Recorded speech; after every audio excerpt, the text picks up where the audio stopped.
오늘 감동 채널에서는 스웨덴의 자동차 연구원 루카스 씨가 한국 출장을 통해 경험한 놀라운 이야기를 전해드립니다. 스웨덴 볼보는 가장 안정성이 높은 자동차로 유명하죠. 영국에서는 볼보 자동차의 사고 사망자가 거의 보고되지 않을 정도로 차량의 안전성이 넘사벽입니다.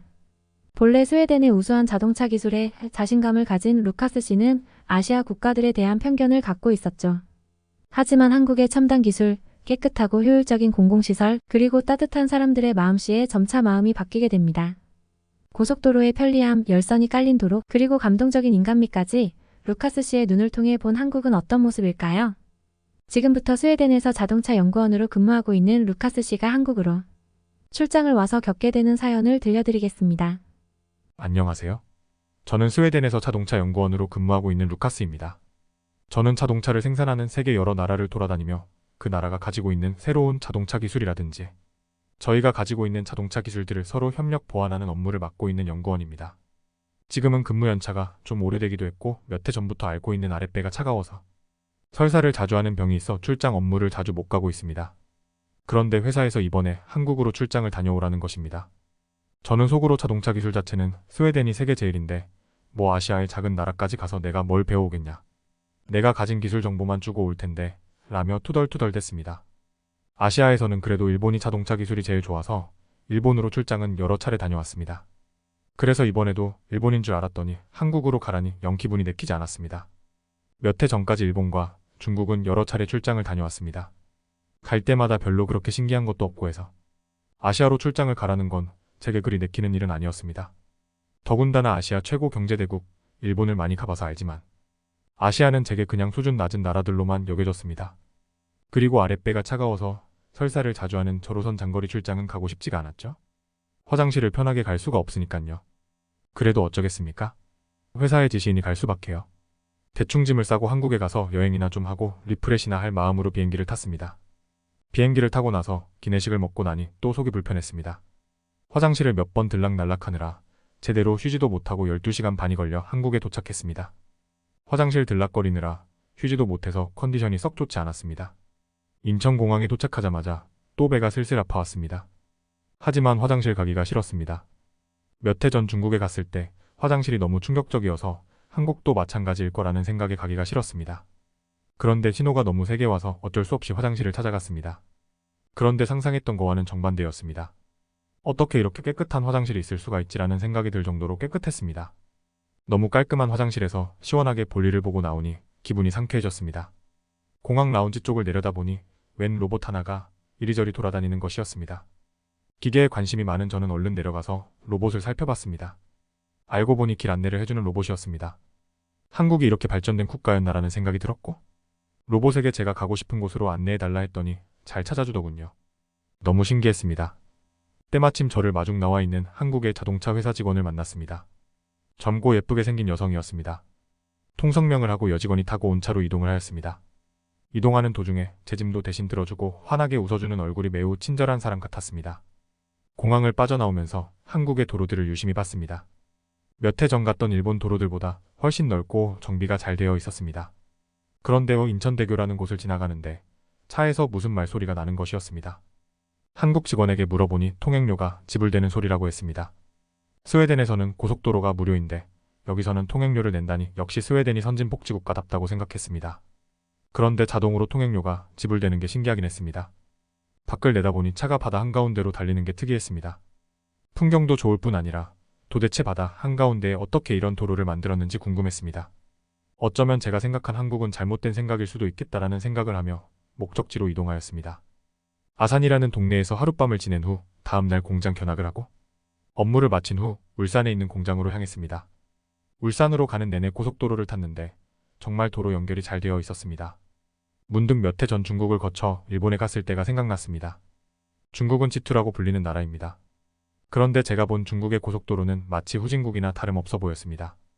광활한 국토로 인해 고속도로망을 엄청난 속도로 건설하고 있었지만 고속도로의 시설 품질과 편의성은 20세기 중반 정도밖에 돼 보이지 않았습니다. 중국에서 다른 공장으로 이동하는 도중에 고속도로의 필수적 요소인 휴게소가 가도 나오지를 않는 것이었습니다. 저는 소변을 참다 중간에 차를 세워 길가에 그냥 실내할 수밖에 없었습니다.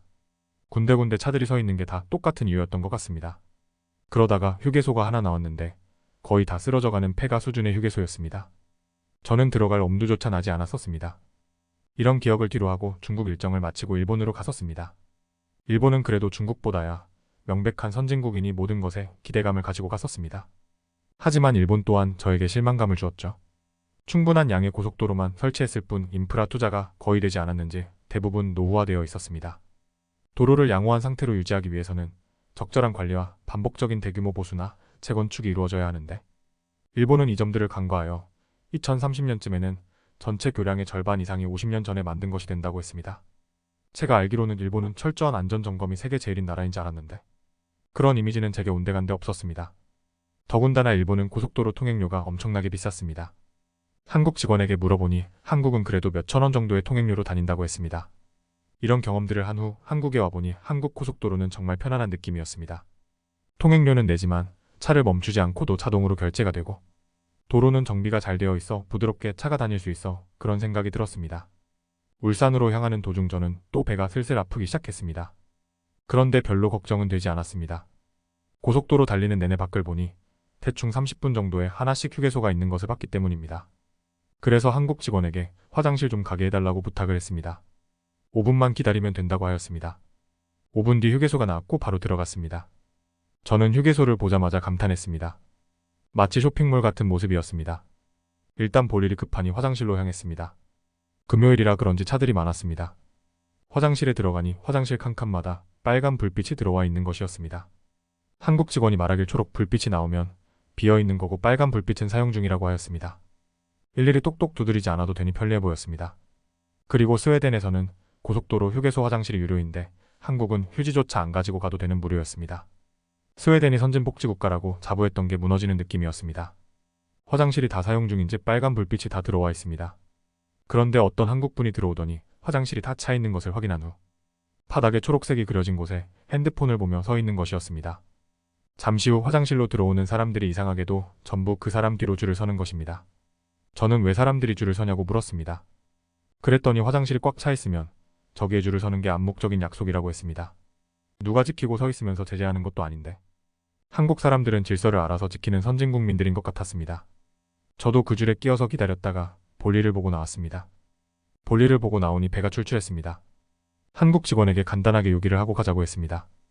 음식을 추천해달라고 하니 한국 직원은 배가 항상 편치 않으시니 잠깐 기다리라고 한 후 스프 같은 것이 들어있는 쟁반을 가지고 왔습니다. 죽이라는 것이라고 했습니다. 저는 추천해준 음식이니 잘 먹겠다고 하고 한술 떠보았습니다. 밍밍하면서도 짭짤했습니다. 위에는 잣도 있어서 고소한 맛도 났습니다. 다 먹고 나니 속이 편안하고 든든했습니다. 한국 직원할 한국에서는 속이 불편할 때 이 음식을 꼭 먹는다고 했습니다. 먹고 나니 왜 먹는지 이해가 갔습니다. 제가 먹는 동안 한국 직원은 옆에서 김밥과 라면이라는 것을 먹고 있었습니다.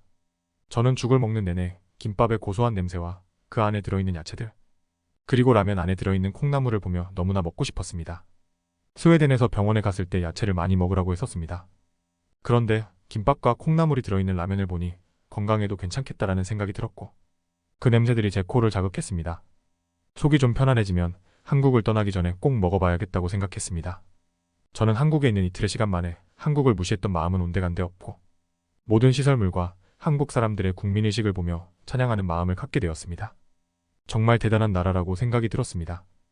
휴게소를 빠져나와 다시 울산으로 향했고 울산 공장에서 여러 직원들을 만났습니다.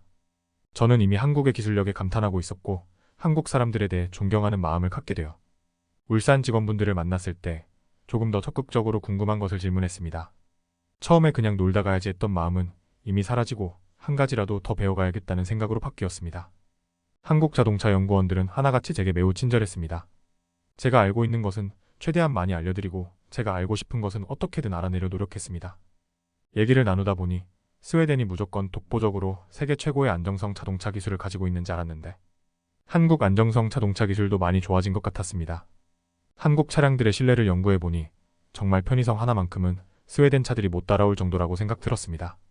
한국의 기술들을 보면 어떻게 하면 사람이 편리하게 사용할 수 있을까에 대해 최대한의 관점을 두고 기술 발현을 하는 것 같았습니다. 한국 연구원들과 대화가 끝난 후 저녁 식사를 하게 되었습니다. 고기 좋아하냐고 해서 좋다고 하니 한우라는 것을 파는 식당으로 저를 데리고 갔습니다. 저는 정말이지 여지껏 먹어본 소고기 중에 최고라고 생각했습니다. 어떻게 고기가 이렇게 부드럽고 살살 녹는지 탄성이 나올 정도였습니다.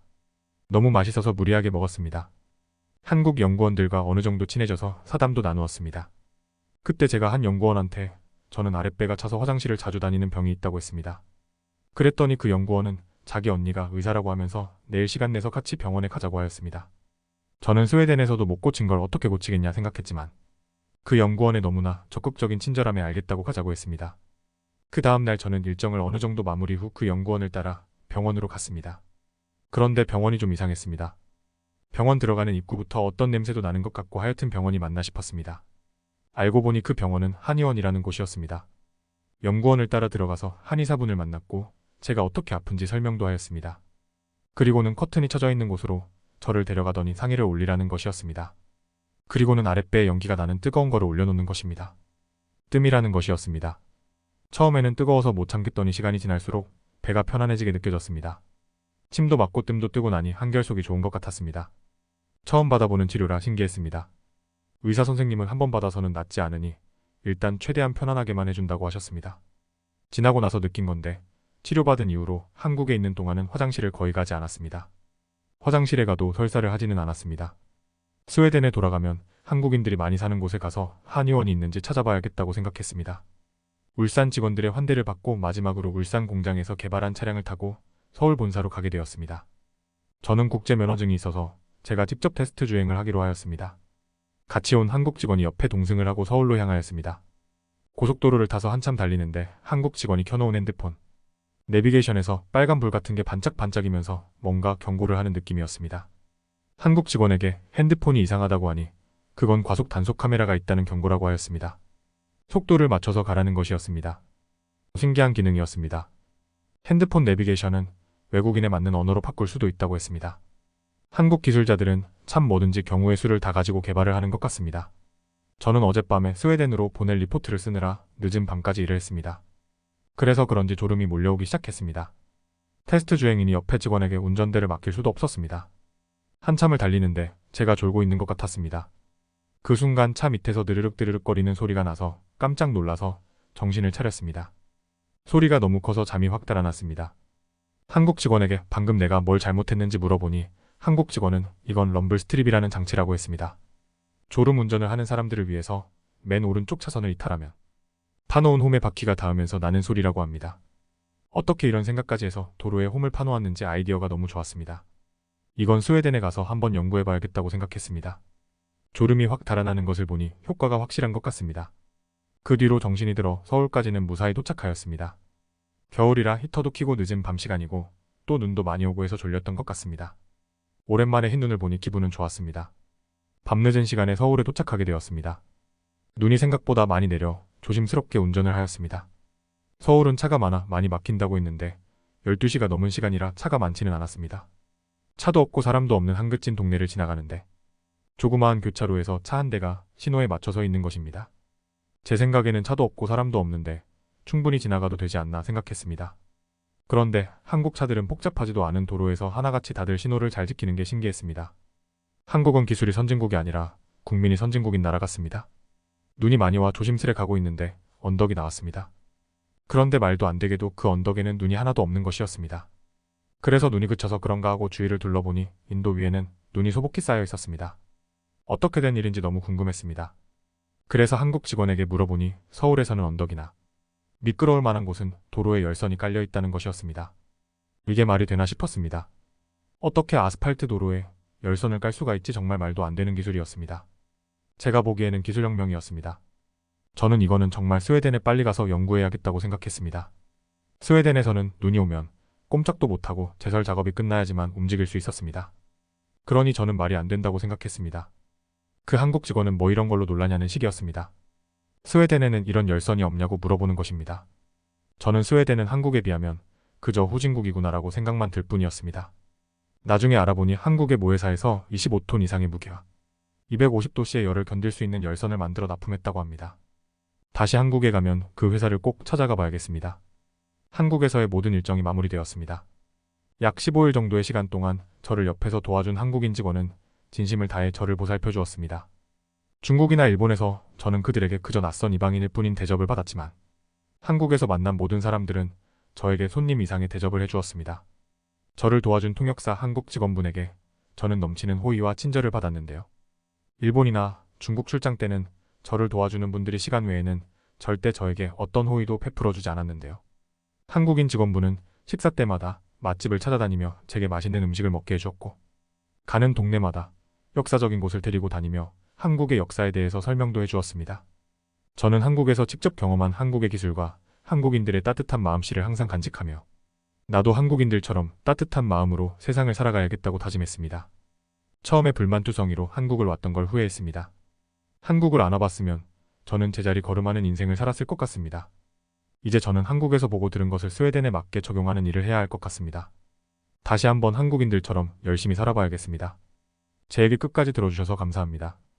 여러분, 루카스 씨의 사연을 어떻게 보셨나요? 한국을 인정해주니 저 또한 가슴 뿌듯하네요. 오늘의 이야기에 감동을 받으셨다면 구독과 좋아요 알림도 꼭 눌러주세요. 지금까지 따뜻한 이야기를 전하는 감동 채널이었습니다.